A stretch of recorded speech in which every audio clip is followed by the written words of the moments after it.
வணக்கம் பிரியமானவர்களே, விசுவாசத்தை காத்துக் கொள்ளுதல். இந்த சிறப்பான கூட்டத்தை சற்று நேரத்திற்கு முன்பாக நாங்கள் இந்த இடத்தில் முடித்தோம். நம்ம எல்லோருக்குமே எப்படியாக பொருட்களை நாம் உலக ரீதியாக கைப்பற்றுகிற காரியங்களை பாதுகாத்துக் கொள்வது நமக்கு தெரியும். நம்முடைய உடம்பு எப்படி பாதுகாத்துக்கிறது நமக்கு தெரியும். இயற்கையாகவே இந்த குணாதிசயம் நம்ம எல்லோருக்குள்ளாகும் விதத்தில் இருக்கு. ஒரு அழிந்து போகிற காரியத்திற்கு நாம் எவ்வளவு அதிக கவனம் செலுத்தி பாதுகாக்கும் பொழுது அழிவில்லாத நித்திய கால ரட்சிப்பை கொடுக்க நாம் பயன்படுத்தும் ஆயுதம் விசுவாசத்தை காத்துக்கொள்வது எவ்வளவு மிக முக்கியமானது. எனவேதான் ஒவ்வொரு புதன்கிழமை இந்த சிறப்பான கூட்டத்தில் நாம் இணைகிறோம். யார் நீங்க இந்த நிகழ்ச்சியில் இருக்கீங்களோ, ஒருவேளை கூட்டத்தில் கூட இருந்திருக்கலாம். தேவன் உங்களுக்கு அந்த பலனான வார்த்தை இந்த இடத்துல கொடுத்தார். நீங்க யார் இன்று நிகழ்ச்சியில் இந்த இடத்துல பார்த்துட்டு இருக்கீங்களோ, உங்களுடைய விசுவாசத்தையும் பலப்படுத்திக் கொள்ள இந்த இடத்துல விரும்புகிறீர்களே ஆனால் வரவேற்கப்படுகிறீர்கள். அடுத்த புதன்கிழமையும் இந்த விசுவாசத்தினுடைய ஆவியிலே நீங்கள் எப்படியாக உங்கள் விசுவாசத்தை காத்துக் கொள்வது என்று கற்றுக்கொள்ளும்படியாக தேவன் உங்களுடைய வாழ்க்கையை மாற்ற விருப்பம் உள்ள தேவனாய் இடத்துல இருக்கிறார். அதனாலதான் 21 நாள் தானியேல் உபவாசத்திலும் கூட நாம் இணைந்தவராய் இடத்துல இருக்கிறோம். குறிப்பாக பரிசுத்த வாரத்திற்கு நாம் நெருங்கி கொண்டிருக்கிறோம். ஆண்டவராக இயேசுனுடைய தியாகம் வீணாக இருப்பதற்கு கிடையாது. இயேசு சிலுவையிலே நமக்கான பலியா இடத்துல மாறியது நாம இந்த உலக ரீதியான பதில்களை பெற்றுக் கொள்வதற்கு இல்லை.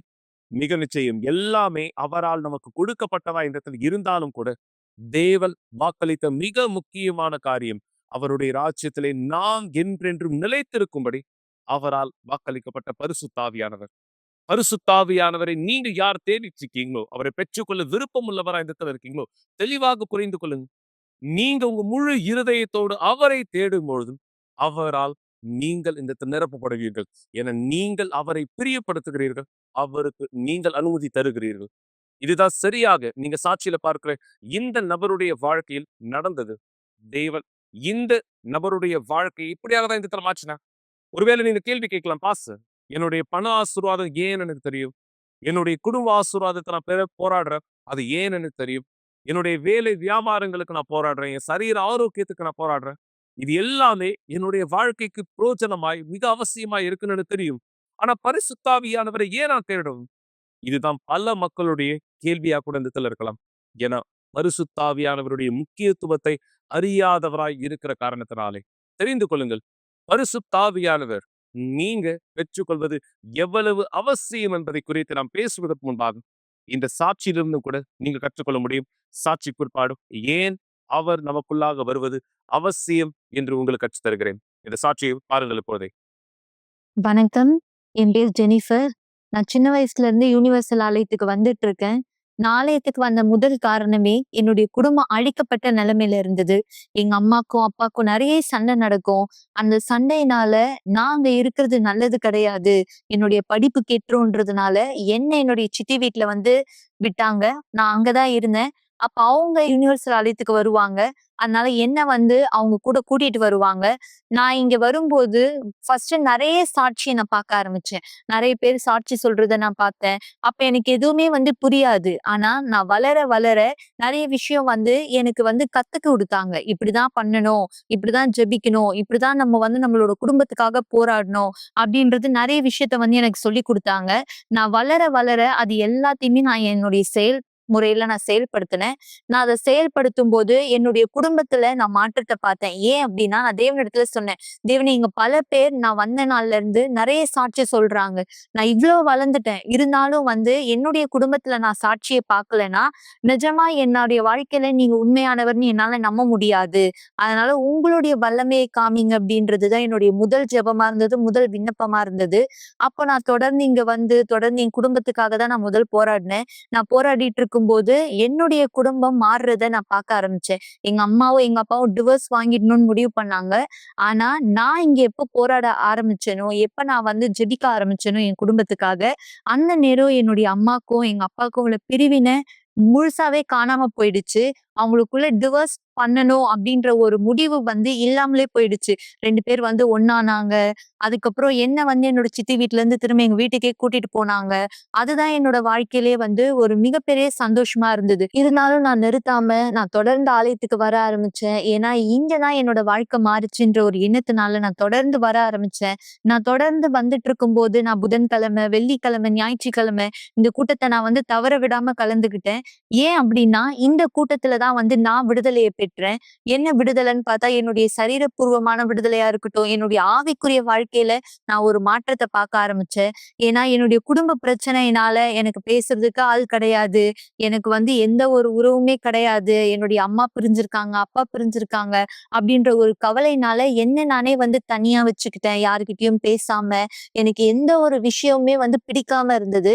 அதனால நான் வந்து என்னுடைய முழு நேரத்தையுமே வந்து ஃபோன்ல வந்து செலவு பண்ணேன். நான் வந்து ஃபோன் பார்த்துக்கிட்டே இருப்பேன். விடிய விடிய நான் தூங்க மாட்டேன்.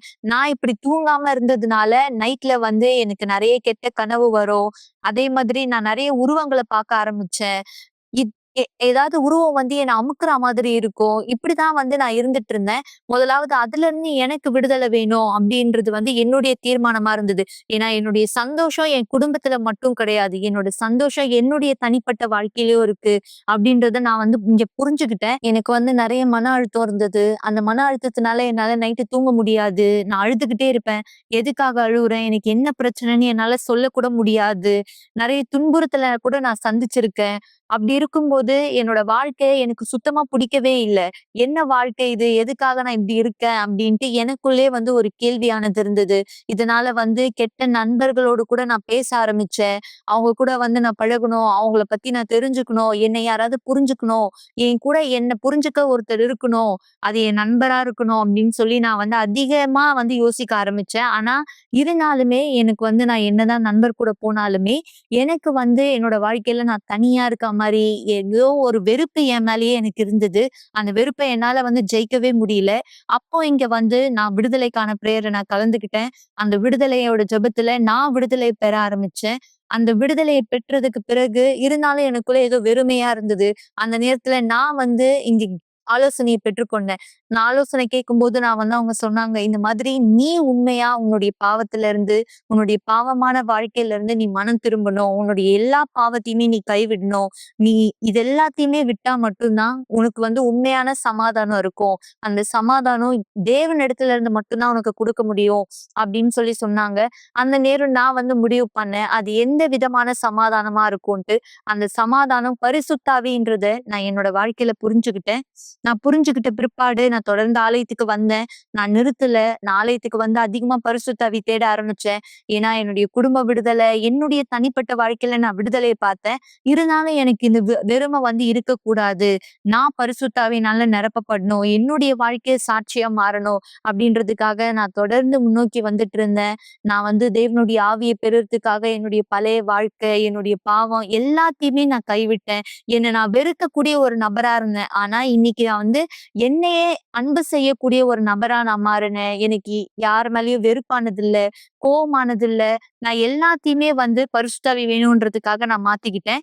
பிற்பாடு நான் பரிசுத்த ஆவி பெற்றுக்கொண்டேன். நான் பரிசுத்த ஆவி பெற்றதுக்கு அப்புறம் நான் தொடர்ந்து தேவனோடு முன்னோக்கி போயிட்டு இருந்தேன். என்னுடைய வாழ்க்கையில எல்லா விஷயத்தையும் தேவனுக்காக, தேவனோடு கூட நான் செய்ய வந்து கத்துக்கிட்டு நான் முன்னோக்கி போயிட்டு இருந்தேன். இப்படியே என் வாழ்க்கை போயிட்டு இருக்கும்போது ஒரு நாள் நான் வீட்ல இருந்தேன். அந்த நேரம் நான் என்னுடைய கால் தடுக்கி கீழ விழுந்துட்டேன். நான் கீழ விழும்போது என் கால்ல எந்த பிரச்சனையுமே இல்ல. ஏன்னா நான் நார்மலா தான் கீழ விழுந்தேன். அது எந்த ஒரு பாதிப்பும் இல்ல அப்படின்ற மாரி தான் நான் யோசிச்சேன். ஆனா என்னால அந்த நேரம் எழுந்துக்க முடியல. எதுவுமே பண்ண முடியல. ஹாஸ்பிட்டலுக்கு கொண்டு போய் காட்டுனா என்னுடைய காலுடைய முட்டி எலும்பு, ஜவ்வு இது எல்லாமே அறுந்து முழுசா உடைஞ்சிடுச்சு அப்படின்னு சொல்லிட்டாங்க. இந்த காலே மொத்தமா ஒரு ரொம்ப பலவீனமா இருக்கு. இந்த கால் சரி பண்றது கஷ்டம் அப்படின்ற மாதிரி சொல்லியிருந்தாங்க. மாத்திரை குடுத்து பார்க்குறோம். மாத்திரையில சரி பண்ணி பார்க்கலாம் அப்படின்னாங்க. நானும் வந்து 1 வருஷமா 1 1/2 வருஷம் கிட்ட நான் மாத்திரை எடுத்தேன். நான் நெறைய ஊசி போட்டுக்க ஆரம்பிச்சேன். இந்த மாதிரி தான் இருந்தது. ஏன்னா ஒவ்வொரு டாக்டர் கிட்ட நாங்க போகும்போதும், அவங்க வந்து கால் இருக்கிற நிலைமைய விட ரொம்ப மோசமாகிட்டு இருக்கு அப்படின்றத தான் வந்து சொன்னாங்க. அந்த நேரம் வந்து எனக்கு ரொம்பவே வருத்தமானது இருந்தது. ஏன்னா என்னுடைய வேலை எதுவுமே என்னால செஞ்சுக்க முடியல. என்னுடைய வேலைய வந்து மத்தவங்க தான் வந்து செய்வாங்க. என்னுடைய அம்மா எனக்கு உதவுனாங்க. அதனால அவங்களோட வேலையுமே தடையா ஆச்சு. திரும்ப நாங்க ஹாஸ்பிட்டலுக்கு போகும்போது டாக்டர் வந்து சொன்னாங்க, அதுதான் கடைசி நேரம் நாங்க ஹாஸ்பிட்டலுக்கு போனது.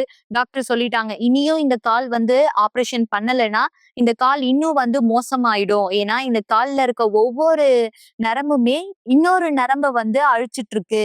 முழு காலுமே வந்து ஸ்பாயில் ஆயிட்டு இருக்கு. இதால என்ன வேணா ஆகலாம்" அப்படின்னு சொல்லிட்டாங்க. அந்த நேரம் வந்து ஓகே ஆப்பரேஷன் பண்ணிக்கலாம் அப்படின்ட்டு நான் முடிவெடுத்து, நான் தேவனோட கரத்துல வச்சுட்டு நான் போனேன். அந்த இடத்துல நான் வந்து உண்மையாவே ரொம்ப அதிகமா பயந்துட்டு இருந்தேன். ஏன்னா நான் மட்டும் அங்க தனியா இருக்கும்போது என்ன நடக்குது? என்ன ஆகும்? அப்படின்ட்டு எனக்கு ஒண்ணுமே வந்து புரியல.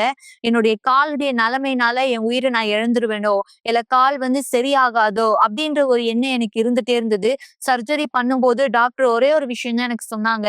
இந்த கால் ஒண்ணு நல்லா ஆகலாம், இல்ல நல்லா ஆகாமலும் போகலாம். ஏன்னா வாய்ப்பே கிடையாது. ஏன்னா முழு காலுமே வந்து ரொம்ப மோசமாயிடுச்சு. நாங்க என்னதான் சர்ஜரி பண்ணி, உள்ள வந்து நட்டுலாம் வைக்கணும் அப்படின்னு சொல்லி சொன்னாங்க. ஆனா, சொன்னாலுமே கூட நட்டு வைக்க கூட வந்து இது வந்து அவ்வளவா பேலன்சபிள் இல்ல அப்படின்னு சொல்லிட்டு டாக்டர் அதான் சொன்னாங்க. என்னதான் சர்ஜரி பண்ணாலுமே, சர்ஜரி முடிஞ்சதுக்கு அப்புறம் நீ வந்து ஒரு குச்சி வச்சுன்னு தான் நடக்கிற மாரி இருக்கும். நீ வந்து வாக்கர் யூஸ் பண்ணணும். உன்னால நார்மலா நடக்க முடியாது. அந்த நேரம் வந்து நான் என்னோட படுக்கையில இருக்கும்போது, அந்த சர்ஜரி வார்டுக்குள்ள இருக்கும்போது தேவனிடத்துல நான் சொன்ன ஒரே ஒரு விஷயம் இதுதான். நான் ஒரு பொருத்தனையானது பண்ணேன். தேவனே, உண்மையா நான் உங்களுக்கு சாட்சியா இருக்கணும்னா, என்ன உயிரோட இந்த இடத்துல இருந்து கொண்டு போங்க. அப்படி இல்லையா, இது என் கால் சாட்சியா மாறாது அப்படின்னா, என்னுடைய வாழ்க்கை தேவையில்ல. ரட்சிப்பு இருக்கும்போதே என்னை எடுத்துக்கோங்க. அப்படின்ற ஒரு விஷயத்த தான் நான் தேவனிடத்துல சொன்னேன். அந்த நேரம் என் பல்ஸா இருக்கட்டும், எல்லாமே எனக்கு குறைஞ்சிருச்சு. சர்ஜரி நடந்துட்டே இருக்கு. காலையில நான் சர்ஜரி வார்டுக்குள்ள போய் ஈவ்னிங் தான் என்ன வந்து ஐசியூல இருந்து கொண்டு வந்தாங்க. நான் உயிரோட தான் வந்தேன். நான் வந்ததுக்கு அப்புறம் என்னோட வலி வந்து என்னால தாங்க முடியல. சர்ஜரி முடிஞ்சதுக்கு அப்புறமும் ப்ளீடிங் வந்து ஆகிட்டே இருந்தது. முட்டியோட சைட்ல ஒரு ஓட்டை மாதிரி போட்டிருந்தாங்க. அந்த ஓட்டையில இருந்து வந்து எனக்கு ரத்தம் வந்து கசிஞ்சுட்டே இருந்தது. அழுத்தி, அழுத்தி அந்த ரத்தத்தெல்லாம் எடுத்தாங்க. நான் ஹாஸ்பிட்டல்ல தான் இருந்தேன். இருந்தாலும் நான் தேவன்கிட்ட சொன்னேன். ஓகே, நான் இங்க வந்துட்டேன். என்ன உயிரோடு கொண்டு வந்துட்டீங்க. நான் உங்கள நம்புறேன். மருத்துவர் என்ன வேணா சொல்லலாம். ஆனா உங்களால முடியாதது எதுவுமே கிடையாது. பல பேர் வாழ்க்கை சாட்சியா மாறுதுன்னா, இன்னைக்கு நான் உங்களோட ஆவிய பெற்று இருக்கேன். நான் தான் உங்களுக்கு மத்தியில சாட்சியா நிக்கணும். உங்கள மகிமைப்படுத்தணும். அப்படின்னு சொல்லி நான் சொல்ல ஆரம்பிச்சேன். அந்த நேரம் பரிசுத்த ஆவி மட்டும் தான் என்ன பலப்படுத்தக்கூடியவரா இருந்தாரு. ஏன்னா என் குடும்பத்துல கூட எல்லாருமே வந்து அவங்களோட நம்பிக்கைய விட்டுட்டாங்க. அந்த நேரம் எனக்குள்ள வந்து ரொம்ப பயமா இருந்தது. இருந்தாலும் எனக்கு பரிசுத்த ஆவி பலப்படுத்தினாரு. இல்ல என்னால முடியும். எல்லாராலயுமே வந்து அவங்களோட வாழ்க்கையில சாட்சிய பார்க்க முடியும்னா, என்னோட விசுவாசத்த நான் பயன்படுத்தும்போது தேவன் என்னுடைய வாழ்க்கையிலயும் மாற்றத்த கொண்டு வர முடியும். அப்படின்ற ஒரே உறுதி தான் எனக்கு இருந்தது. நான் ஹாஸ்பிட்டல்ல டிஸ்சார்ஜ் ஆகி நான் வீட்டுக்கு வரும்போது டாக்டர் சொன்னாங்க, "நீ ஸ்டிக் யூஸ் பண்ணி நடக்க ஆரம்பி. வாக்கர் யூஸ் பண்ணி நடக்க ஆரம்பி. ஆனா ரொம்ப ஸ்ட்ரெயின் பண்ணாத. இதுதான் உன்னுடைய பொசிஷன்" அப்படின்ட்டு உள்ள ஒரு ஆர்டிபிஷியல் நரம்பு ஒண்ணு வச்சு எனக்கு அனுப்புனாங்க. அவ்வளவுதான் முடிஞ்சிருச்சு.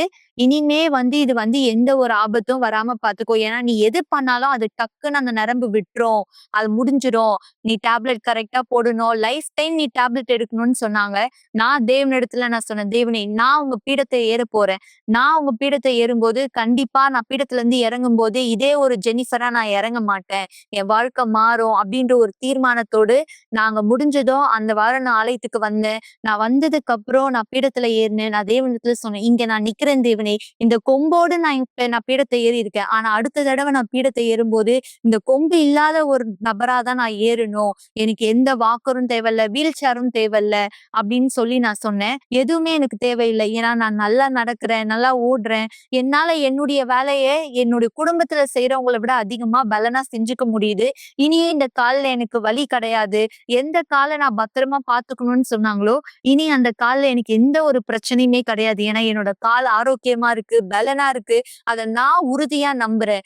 ஆலயத்துக்கு வர ஆரம்பிச்சேன். தேவன பத்தி தெரிஞ்சுக்கிட்டு, இன்னும் அதிகமா நான் பரிசுத்த ஆவி தேட ஆரம்பிச்சேன். அதிகமா வந்து நான் தேவனோடு கூட இணைஞ்சவளா இருக்கணும். என்னோட வாழ்க்கையில இன்னும் எதெல்லாம் வந்து ஒழிக்கப்பட்டதா இருக்கோ, எதெல்லாம் வந்து நெறைய விஷயம் நான் கைவிட வேண்டியதா இருக்கோ, எல்லாத்தையுமே நான் தேவனுக்காக விட்டு என்னோட முழு வாழ்க்கைய அவரிடத்துல அர்ப்பணிச்சேன். இன்னைக்கு நான் ரொம்ப சந்தோஷமா இருக்கேன். நானும் சரி, என்னுடைய குடும்பத்துல இருக்க எல்லோருமே இன்னைக்கு தேவனோடு முன்னோக்கி போயிட்டு இருக்கோம். இன்னைக்கு தொடர்ந்து நாங்க ஆலயத்துக்கு வந்துட்டு இருக்கோம். தேவனோட விஷயத்த தெரிஞ்சு எங்களுடைய வாழ்க்கை தேவனோட முன்னோக்கி கொண்டு போயிட்டு இருக்கோம். இன்னைக்கு நான் இங்க இருக்கேன் ஒரு சாட்சியா. ஏன்னா தேவனால எல்லாமே முடியும்ன்றத மத்தவங்களுக்கு தெரிஞ்சுக்கணுன்றதுக்காக என்னுடைய வாழ்க்கையை தேவன் மாத்த முடியும்னா கண்டிப்பா மத்தவங்களுடைய வாழ்க்கையுமே தேவனால மாத்த முடியும். இன்னைக்கு பல பேருக்கு நான் உதவக்கூடியவளா இருக்கேன். இன்னைக்கு உண்மையா நான் தேவனுக்கு நன்றி சொல்றேன். நல்லது மக்களே. இந்த நபருடைய சாட்சி உங்களுக்கு ஆதாரமான விதத்துல இருந்திருக்கும். தேவன் உட்புறத்திலே நம்மை மாற்றுகிற ஒரு மிக பலனான ஆவியானவர் தான் பரிசுத்த ஆவியானவர். என இயேசு அவர் வார்த்தையில இந்த இடத்துல வாக்களித்திருக்கிறார். அவருடைய ஆவி இல்லாதவர்கள் கவனிங்க. யார் ஒருவர் கிறிஸ்துவனுடைய ஆவி இல்லாதவராய் இருக்கிறார்களோ அவர்கள் அவருடையவர் அல்ல. அவருடையவராய் இல்லாதவர்களுக்கு தேவன் அவருடைய வீட்டிலே இடமானது தருவாரா? உங்களுக்கு நெருக்கமானவர்கள் அல்லது உங்களுக்கு தெரிந்தவர்களாய் இல்லாத பட்சத்திலே ஒருவர் உங்க வீட்டுக்குள்ள தங்க நீங்க அனுமதிப்பீங்களா? மிக நிச்சயம் இல்லை. இயேசுவானவர் தெளிவுபடுத்துகிறார். என்னுடைய ஆவி இல்லாதவர்கள் என் ராஜ்யத்துக்குரியவர் அல்ல. அப்போ பரிசுத்த ஆவியானவர் தான் தேவனுடைய ஆவியானவர். அவர் உங்களுக்குள்ளாக இல்லாத பட்சத்திலே நீங்கள் தேவனுடைய ராஜ்யத்திற்குரியவர் அல்ல. நீங்க தேவன் ராஜ்யத்துக்குரியவர் இல்லை என்றால் மிக நிச்சயமாய் உங்களுடைய மரணம் உங்களுக்கு நஷ்டமானதா இந்த இடத்துல இருக்கும். ஏன் பாஸ் நஷ்டம் சொல்றீங்க? ஏன்னா நீங்க மரிப்பையும் தேவனுடைய வார்த்தையில் தெளிவாய் சொல்லப்பட்டது போல ரட்சிப்பு இல்லாத ஆத்துமா நரகத்திற்கு பாதாளத்திற்கு தள்ளப்படும். உங்களுடைய ஆத்மா என்றென்றைக்கும் அங்க வலியும் வேதனையும் சந்திக்கக்கூடியதாய் தான் இந்த இடத்துல இருக்கும். நீங்க அதுதான் விரும்புறீங்களா? இயேசு அதை விரும்பல. அதனாலதான் அவர் நமக்கான பலியாய் அவர் தன் எல்லாவற்றையும் இந்த இடத்துல கொடுத்தார். நாம் அவருடைய ஆவியில் நிரப்பப்பட்டு அவர் ராஜ்யத்துக்குரியவராய் இந்த இடத்தில் மாற.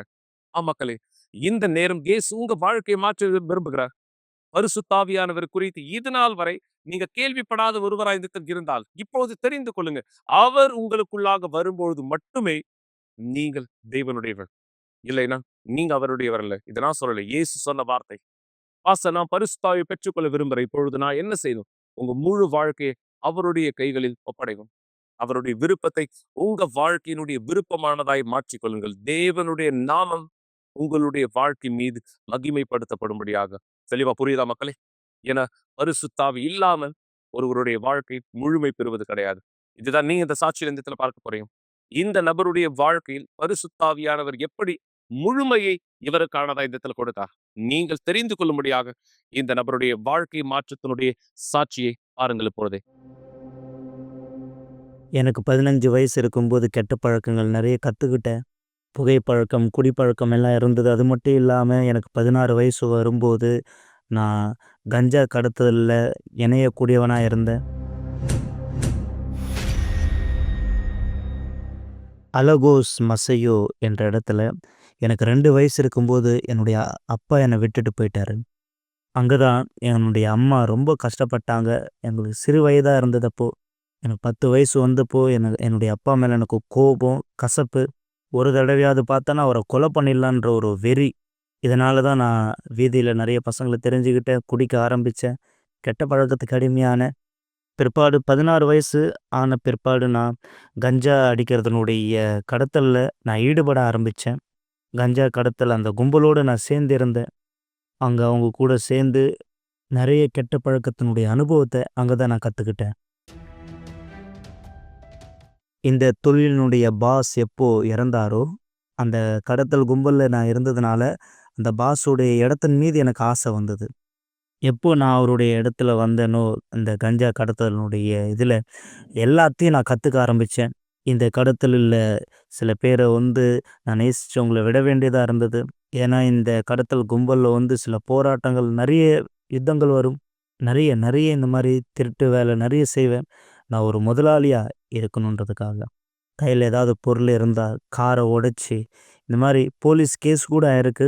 அது மட்டும் இல்லாமல் இந்த கடத்தல் காரியத்தில் இன்னும் நிறைய இந்த உலகத்தில் அனுபவத்தை பெறணும் அப்படின்ற ஒரு எண்ணம் இருந்தது. இந்த திருட்டு காரியத்துலேயும் அதாவது நிறைய விஷயம் செய்யணும்னு நினச்சா அங்கேயும் சில நண்பர்கள் கூட்டு சேர்ந்தாங்க. அவங்க கூட சேர்ந்து இன்னும் மோசமாயிட்டேன். நிறைய கஞ்சா பொருட்களை நான் சேர்த்து வச்சுருந்தேன். இதனால் என் கூட கன்னோடு நான் சுற்ற வேண்டியதாக இருந்தது. இந்த கடத்தலில் நிறைய டீல் செய்யும் பொழுது எனக்கு கையிலையும் விலா எலும்புலையும் குண்டு தொலைஞ்சிருக்கு. 2 குண்டு. எப்போது நாங்கள் ஓடிக்கிட்டே இருந்தோமோ அந்த நேரம் எங்களுக்கு பின்னாடி அவங்களும் தொடர்ந்து ஓடி வந்துக்கிட்டே இருந்தாங்க. அந்த நேரம் நான் ஓடி வந்த ஒரு இடத்துல, ஆனால் அது ஆலயம்ன்றது அப்போ எனக்கு தெரியாது. அங்கே வழிபாட்டு நடந்துக்கிட்டே இருக்குது. அந்த வழிபாட்டில் அப்படியே கீழே விழுந்தேன். எல்லாருக்குமே ஒரு பதற்றமாயிடுச்சு. அங்கே போயிட்டு கதவு மூடின உடனே பின்னாடி இப்படி திரும்பி பார்த்த உடனே அங்கே ஒரு பெரிய ஒரு உருவம் மாதிரி ஒரு கருப்பாக ஒரு நிழலாக பெருசாக முகம் கூட தெரியல, முகம் இல்லை. நான் இப்படி கண்ணை வச்சு இப்படி திரும்பி பார்த்தேன். எனக்குள்ள ஒரு தடுமாற்றம், ஒரு மோசமாக இருந்தது. எனக்குள்ள ஒரு தோல்வியான எண்ணம், ஒரு எண்ணம், அதாவது இது ஏதாவது ஒரு நபரா, யாராவது இருப்பாங்களா அப்படின்னு சொல்லிட்டு நான் பேசலான்னு சொல்லிட்டு பார்த்தா என்னுடைய எண்ணத்தில் இந்த மாதிரி பேசலான்ற ஒரு எண்ணம். அப்போதான் அதை நான் புரிஞ்சுக்கிட்டு ஒரு அசுத்த ஆவி.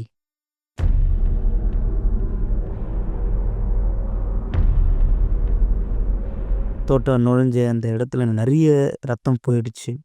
என்னுடைய உடம்பெல்லாம் தோலெல்லாம் அப்படியே வெள்ளையாக ஒரு மாதிரி ஆயிடுச்சு. என்னுடைய நினைவுகள் என்னை விட்டு போகிற மாதிரி இருந்தது. அப்போது எண்ணத்தில் இந்த மாதிரி ஓடுது. நான் பேசலை, ஆனால் எண்ணத்தில் இந்த மாதிரி ஓடுது. அப்போ நான் சொன்னேன், ஆண்டவரே நான் என்னென்ன பண்ணிட்டேன், என் மீது இரக்கமாக இருங்க ஆண்டவரே, என்னை மன்னிச்சிருங்க, எனக்கு ஒரு வாய்ப்பு கொடுங்க, என் வாழ்க்கையை மாற்றுங்க. அங்கே தான் எனக்கு மூச்சு வந்த மாதிரி, அதாவது மூச்சு இழுத்து விடுற மாதிரி நார்மலாக சுவாசமாக வர ஆரம்பிச்சுது. அதுக்கப்புறம் நிறைய ரத்தம் போயிட்டே இருந்தது. நிறைய ஒரு சூழ்நிலை, இல்லை ஒரு டாக்டர்கிட்ட போகலாமா, இல்லை வீட்டுக்கு போயிடலாமா, இந்த எண்ணம் மனம் திரும்புறது கிடையாது, நீ அங்கேயே சாகணும் அப்படின்ற எண்ணம்.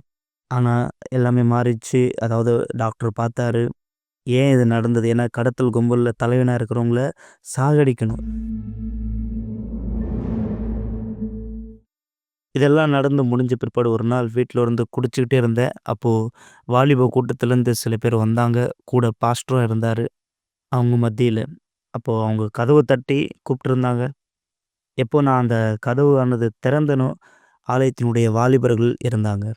அப்போது நான் சொன்னேன், என்னடா சர்ச்சில் இந்த திரும்ப சர்ச்சா? அப்போ பாஸ்டர் பேசினார். மகனே எப்படி இருக்க, நல்லா இருக்கியா அப்படின்னு சொல்லிட்டு கேட்டார். அப்போ நான் சொன்னேன், பரவாயில்ல பரவாயில்ல, இப்போது நல்லா இருக்கேன். அப்போ அவர் சொன்னார், அதாவது பாரு மகனே, நீ ஒரு பாரத்தை சுமக்கிற, அந்த பாரத்தை உன்னை விட்டு நீக்க விரும்புகிறேன் நான். அப்போ தான் அவர் எனக்கு ஒரு வார்த்தை சொன்னார். இயேசு சொன்ன வார்த்தை போல், வருத்தப்பட்டு பாரம் சுமக்கிறவர்களே நீங்கள் எல்லோரும் இடத்தில் வாருங்கள், அப்பொழுது உங்களுக்கு இளைப்பாறுதல் தருவேன். எப்போ இந்த வார்த்தை சொன்னாரோ, அதாவது என் வாழ்க்கை பாரமாக வேதனையாக இருக்கிறது எனக்கு புரிஞ்சுது. அப்போது ஆண்டவருடைய வசனம் என்னை அதிலிருந்து விடுதலையாகும்படி செய்தது. அப்போ தான் அவர் சொன்னார், உன் வாழ்க்கை மாறும், உன் வாழ்க்கை புதுதாக இருக்கும், நீ இதே போல் இருக்க மாட்ட, நீ ஆண்டவருடைய ஊழியத்தை செய்வ. அப்போ நான் சொன்னேன், பாஸ்டர் விளையாடாதீங்க பாஸ்டர். அவர் திரும்ப அதுதான் சொன்னார், இல்லை பாஸ்டர் நீங்கள் விளையாடாதீங்க பாஸ்டர் அப்படின்னேன். நீ ஒரு நாள் செவ்வாய்க்கிழமையில் வா அப்படின்னு சொல்லி கூப்பிட்டாரு. என்னால் அங்கெல்லாம் வர முடியாது பாஸ்டர், ஏன்னா தெற்கையில் இருக்கவங்க தான் என்னை சாகடிக்கணும்னு பார்க்குறாங்க. என்னை சாகடிக்கணும்னு நினைக்கிறவங்க எல்லாருமே அங்கே தான் இருக்கிறாங்க. ஒரு வேளை நான் அங்கே வந்தேன்னா கண்டிப்பாக என்னை சாகடிச்சிடுவாங்க. அப்போ அவர் சொன்னார், மகனே யாராவது உன்னை சாகடிக்க வந்தாங்கன்னா முதலாவது அவங்க என்ன சாகடிக்கணும், ஏன்னா தேவன் வாக்கு கொடுத்துருக்கார், அவர் நம்மளை பாதுகாப்பார். நீ தனியாக வரல, உன் கூட தூதர்கள் வருவாங்க. எப்போ நான் சர்ச்சுக்கு வந்தேனோ 2 பைக்கில் மொத்தம் 4 பேர் வந்தாங்க. அப்போ என் கண்ணை எடுத்து இப்படி பார்த்தேன், என்னடா வந்துட்டாங்களே. அப்போ சொன்ன, பாஸ்டர் இவங்க தான் என்னை சாகடிக்க போகிறதுக்காக வந்தாங்க. அப்போ அவர் சொன்ன, நீ உள்ளே வந்துரு. நான் அப்போது சர்ச்சுக்குள்ளே வந்தேன். ஆலயத்தினுடைய துணையாளர்கள் எல்லாரும் வாசலில் நின்னாங்க. ஆலயத்தினுடைய வாசல், அவங்க எல்லாரும் ஜெபம் பண்ணிகிட்டே இருக்காங்க. பாஸ்டர் போயிட்டு ஆல்டர் மேலே ஜெபம் பண்ணுறதுக்காக போயிட்டாரு. அப்போது அவர் அங்கேருந்து சொன்ன ஒவ்வொரு வார்த்தையும் எனக்கு ஏற்றதாக இருந்தது. எல்லாமே எப்படி என் வாழ்க்கையில் நடக்கிறது எல்லாமே அவர் சொல்கிறாரு, எப்படி நடக்குது இது எல்லாமே, எப்படி சாத்தியம் அப்படின்னு நான் யோசித்தேன். அப்போ நான் ஆண்டவர்கிட்ட சொன்னேன், ஆண்டவரே இப்போ நான் மீட்டிங் முடிச்சுட்டு நான் போகிறேன், கூட்டம் முடிச்சுட்டு போகும்போது அந்த பசங்க அந்த இடத்துல இருந்தாங்கன்னா, ஒருவேளை அவங்க என்னை சாகடிக்கலை, அங்கேருந்து போயிட்டாங்கன்னா, நான் உண்மையாக உனக்கு ஊழியம் பண்ணுறேன் ஆண்டவரே. அங்கே தான் நான் உண்மையாகவே மனம் திரும்பினேன். உண்மையாகவே ஆண்டவர்கிட்ட நான் மனம் திரும்பினேன்.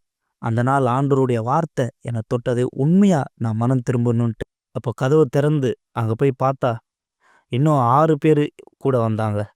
கையில் ஆயுதத்தோட நான் எப்போ சர்ச்சை விட்டு வெளியே வருவேன்னு காத்திருந்தாங்க. அங்கே உள்ள ஒரு அம்மா, லேவியருடைய அம்மா உள்ளே இருந்தாங்க. நான் ஜெபம் பண்ணுறதை பார்த்தாங்க, உண்மையாக மனம் திரும்புறதை பார்த்தாங்க. அங்கே இருக்க அவங்க பையன்கிட்ட போய் சொல்லியிருக்காங்க, அதாவது இவன் உண்மையாகவே மனம் மாறிட்டான், தன் வாழ்க்கை ஆண்டவர்கிட்ட கொடுத்துட்டான் இவன் அப்படின்னு சொல்லியிருந்தாங்க. அவன் உள்ளே உட்காந்து அழுது ஜெபம் பண்ணுறது, மனம் திரும்புறதை நான் பார்த்தேன். உண்மையாகவே வாழ்க்கை மாறிடும் அப்படின்னு சொன்னாங்க. அது மட்டும் இல்லாமல் ஒரு நாள் எனக்கு இந்த வெள்ளிக்கிழமை, புதன் வெள்ளி இந்த மாதிரிலாம் ஃபோன் கால் வந்தது. கடத்தல் கும்பலோட பேச்சுவார்த்தை கூப்பிட்டுருந்தாங்க. இது போதும், இதோட நிறுத்திக்கலாம், சாவுக்கு சாவு, மரணத்துக்கு மரணம், இது போதும், இனிமேல் வேணாம். அப்போ அந்த கும்பல் எல்லாருமே நின்று இருந்தாங்க. நான் சொன்னது, பார் நான் இனிமேலும் இந்த கஞ்சா அடிக்கிறது, இந்த கெட்ட பழக்கத்துக்கு, இந்த தவறான செய்கள், இந்த கடத்தலில் நான் எதுவுமே ஈடுபட மாட்டேன். எல்லாத்தையும் நான் விட்டுட்டேன். நான் ஆலயத்துக்கு போக ஆரம்பிச்சிட்டேன். முன்னாடி போகும்போது ஆலயத்துக்கு ஒரு நடுக்கமாக பயமாக இருக்கும். ஆனால் எப்போ இந்த ஒரு பேச்சுவார்த்தை முடிஞ்சதோ எனக்கு ஒரு சமாதானம் கிடைச்ச மாதிரி இருந்தது. சமாதானத்தோடு நான் ஆலயத்துக்கு போனேன். அப்போ பாஸ்டர் வந்து ஜெபம் பண்ணதுக்கு கூப்பிட்டாரு ஆலயத்தை. அங்கே இருந்த எல்லா கடத்தல் கும்பல் இருந்த எல்லாருக்கும் ஒன்று சேர்ந்து நாங்கள் ஜெபம் பண்ணோம்.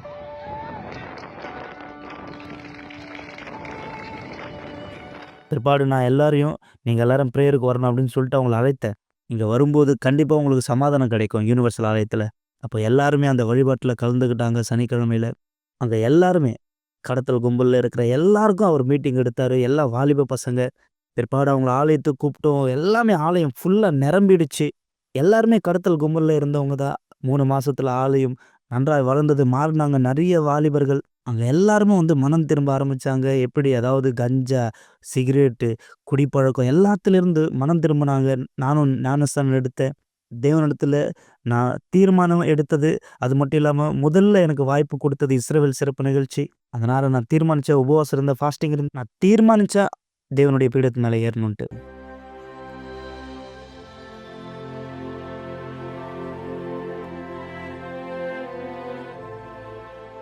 எப்போ தேவனுடைய பீடத்து மேலே என்னுடைய தியாகத்தை அர்ப்பணிச்சேனோ, பீடத்தை விட்டு இறங்கி வரும்போது தீர்மானித்தேன். அந்த உறுதி எனக்குள்ளாக இருந்தது. அது மட்டும் இல்லாமல் நான் இரவு ஜெபத்தில் கலந்துக்கிட்டு ஆண்டவரை தேடினேன். முழு இருதயத்தோடு ஆண்டவரை தேடினேன். ஆண்டவரை அந்த அளவுக்கு முழு மனதோடு தேடினேன். எனக்குள்ளாக ஒரு ஆனந்தம், சொல்ல முடியாத அந்த சந்தோஷம் அழ ஆரம்பித்தேன். அன்னிலிருந்து என் மனசுக்குள்ளே ஒரு ஒரு ஒரு வாஞ்சை ஆண்டவருக்காக. அப்போ அந்த உறுதியான வார்த்தை, நான் பரிசுத்தாவி, நான் உன் தகப்பனாக இருக்கிறேன், உன் கூட இருக்கிறேன். அன்னையிலிருந்து நான் தேர்ந்தெடுக்கப்பட்டவனாக இருந்தேன். ஆத்துமாவை காப்பாற்றக்கூடியவனாக மாறினேன். அங்கேருந்து தான் இன்னும் ஆண்டவருக்காக அதிகமாக ஊழியம் பண்ண ஆரம்பித்தேன். ஒவ்வொருத்தர்கிட்ட போய் சொல்ல ஆரம்பித்தேன். எனக்குள்ளே இருக்கக்கூடிய இந்த ஆவியை பற்றி, பரிசுத்த ஆவியை பற்றி சொல்ல விரும்பினேன். இனிமேல் நான் நிறைய ஆத்துமாவை காப்பாற்ற போகிறேன். என் வாழ்க்கை ஆண்டவர்கிட்ட கொடுத்துட்டேன் நான். பிற்பாடு என்னுடைய மனைவியை நான் அறிஞ்சேன். இன்னைக்கு திருமணம் நடந்திருக்கு. தேவன் எனக்கு ஏற்ற துணையை கொடுத்தார். நான் நேசிக்கக்கூடியவள், மிகவும் பலமானவள் விசுவாசத்தில். இன்னைக்கு தேவன் விசுவாசத்தில் இன்னைக்கு சந்தோஷமாக நான் இருக்கேன். என் வாழ்க்கை எந்த அளவுக்கு தேவன் மாற்றினார். தேவனுக்காக என்ன செய்ய போகிறேன்னு தெரியல. ஒரு நாள் நான் என்னுடைய மனைவிக்கிட்ட சொல்லியிருந்தேன், இது போல் எனக்குள்ளாக இன்னும் நிறைய ஆத்துமாவை காப்பாற்றணுன்ற ஒரு எண்ணம் இருக்குது. ஆண்டவருடைய பீடத்திற்கு போகலாமா அப்படின்னு சொல்லிட்டு நான் கேட்டேன். வா போகலாம், உன் கூட நான் இருப்பேன் அப்படின்னு சொன்னான். அப்போ எங்ககிட்ட இருந்த எல்லாத்தையும் எடுத்தோம். எங்ககிட்ட எல்லாத்தையும் எடுத்து எல்லாத்தையும் விற்றுட்டு, சரி வா போகலாம், ஆண்டவருடைய ஊழியத்துக்காக செய்யலாம். இனிமேல் இந்த வாழ்க்கை என்னுடையது கிடையாது, இது ஆண்டவர் கொடுத்த வாழ்க்கை. ஆண்டவருக்காக நான் கொடுக்குறேன். ஆண்டவர் எதுக்கு இன்றைக்கி வச்சுருக்கார், எதுக்கு எனக்கு கல்யாணம் பண்ணி வச்சார், எதுக்கு எல்லாமே செஞ்சார். இன்னும் ஊழியம் பண்ணி ஆத்மாவை காப்பாற்ற போகிறேன்னா, இன்றைக்கி இங்கே இருக்கிறேன்னா தேவனுடைய ஊழியக்காரனா, தேவன் ஒருவர் தான் காரணம்.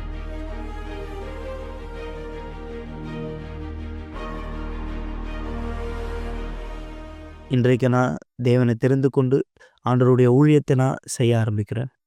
ஒரு காப்பகம்லேருந்து வந்தேன்னா, ஒரு கஞ்சா பழக்கத்துக்கு, போதை பழக்கத்துக்கு அடிமையாகி இருந்தேன்னா, என்னை மாற்றி ஊழியக்காரனா தேவன் நிற்க வச்சிருக்கார். இன்றைக்கி நாங்கள் ஆசீர்வாதமாக இருக்கிறோம். ஆண்டவருடைய பீடத்தில் தொடர்ந்து ஊழியம் செய்கிறோம். தெரியாத மக்களே, தேவன் தயாராக இருக்கார். அவர் வாக்களித்து அவருடைய ஆவியை உங்களுக்கு கொடுக்க. நானும் தயாரா இருக்கேன் பெற்றுக்கொள்வதற்கு. நீங்கள் தயாராக இருந்தால் பெற்றுக்கொள்ளுங்கள். இந்த விசுவாசத்தை இப்போதே நீங்க யார் தேவனுக்கு உங்கள் எல்லாவற்றையும் அர்ப்பணிக்க தயாரா இருக்கீங்களோ, அவருடைய திட்டம் உங்களுடைய வாழ்க்கை மீது நிஜமாக்கப்படட்டும். இந்த விசுவாசத்தில் என்னுடைய இணையுங்கள். தேவனுடைய பிரசன்னத்திலே நீங்கள் பலப்படுத்த முடியாது. நான் இந்த ஆசீர்வாதத்தை அவரை நோக்கி இந்த கேட்கலாம். மறக்காதீர்கள், நாளை நீங்கள் ஆலயத்திற்கு இந்த வரவேற்கப்படுகிறீர்கள். உங்களுடைய அன்பின் வாழ்க்கையானதை ஆசீர்வதித்துக் கொள்ள தேவன் உங்களை, உங்களுடைய திருமணத்தை, உங்களுடைய வீட்டை ஆசீர்வதிக்க, மேலும் விசுவாசத்தில் உங்களுடைய வாழ்க்கையினுடைய மாற்றம் இன்னும் அதிகமாய் நடைபெற பரிசுத்த ஆவியானவரை குறித்து இன்னும் தெரிந்து கொள்ளவும் கூட. எனவே தேவன் உங்களை தயார்படுத்தட்டும். இந்த நேரம் விசுவாசத்திலே என்னோடு ஒன்றிணையுங்கள். தேவன் உங்களை ஆசீர்வதிக்க ஜெபிக்கலாம். ஜெபம் தேவனுடனான நம்முடைய தொடர்பாகும். நீங்கள் சாட்சிகளை பார்த்தீர்கள், நீங்கள் வார்த்தையை கேட்டீர்கள். ஆனால் இப்பொழுது தயவு செய்து கண்களை மூடியிருங்கள். ஜெப நேரத்திற்காய் நாம் நம்மை ஆயத்தப்படுத்திக் கொள்ளலாம். எங்கள் ஆண்டவராகியும் இயேசுவை, என் தெய்வாவியானவரே, இதோ இந்த நேரம் நீ சொன்ன வார்த்தையை போல இருவர் ஒருமனப்பட்டு எந்த காரியத்தை குறித்து கேட்டாலும் பரலோகத்தில் இருக்கிற என் பிதாவினால் செய்யப்படும் என்று சொல்லி, இதோ யார் இந்த நேரம் இந்த நிகழ்ச்சியை பார்த்து கொண்டிருக்கிறார்களோ ஏற்றுக்கொள்வார்கள். ஆனால் இவரோடு சேர்ந்து நான் ஏற்றுக்கொள்கிறேன். நீ சொன்ன பிரகாரம் இருவராய் நாங்கள் இடத்தில் ஏற்றுக்கொள்கிறோம். ஏன் இன்னும் அதிகமாய் கூட பலர் ஒன்றிணைந்து யார் உங்களுடைய ஆவிக்காய் இந்த இருதயத்தை திறக்கிறார்களோ, தன்னுடைய வாழ்க்கையை திறக்கிறார்களோ, உம்மை தன் வாழ்க்கைக்குள் பெற்றுக்கொள்ள விரும்புகிறார்களோ நீர் இவருடைய வாழ்க்கைக்குள் இறங்கி வந்து வித்தியாசத்தை ஏற்படுத்தும் என்றேன். இவர்கள் உம்முடைய பிள்ளைகளாய் தெரிந்து கொள்ளப்படும்படி பாவத்தினுடைய வாழ்க்கை, அழுக்கான வழிகள், உலக ரீதியான விருப்பங்கள், அது எல்லாவற்றிலிருந்து இவர் விடுதலையாக்கப்படட்டும். இவர் உம்முடைய ரட்சிப்பிலே நிரப்பப்படும்படி இவருடைய வாழ்க்கை, இவருடைய வழி, இவருடைய செயல்களை, இவருடைய திட்டங்களை உன் கைகளில் வைக்கிறேன். இந்த நபரை ஆசீர்வதிக்கிறேன். வித்தியாசத்தை பார்க்க தொடங்கட்டும். இயேசு கிறிஸ்துவின் பெயரால் பரிசுத்த ஆவியானவரால் பலனடையுங்கள் மக்களே. நீங்கள் அவருக்கு என்ன கொடுக்கிறீர்களோ அதே போல் அவரிடத்திலும் பெறுகிறீர்கள். உங்கள் முழுமைக்கு தேவனுடைய முழுமையை பெற்றுக்கொள்ளுங்கள். இயேசுவின் நாமத்தினாலே ஆமென். ஆமென். தேவன் உங்கள் ஒவ்வொருத்தரையும் ஆசீர்வதிப்பார். வித்தியாசம் உங்கள் வாழ்க்கையில் ஏற்படும். நாளை நிகழ்ச்சி சந்திக்கிறேன். இயேசு நாமத்தினாலே.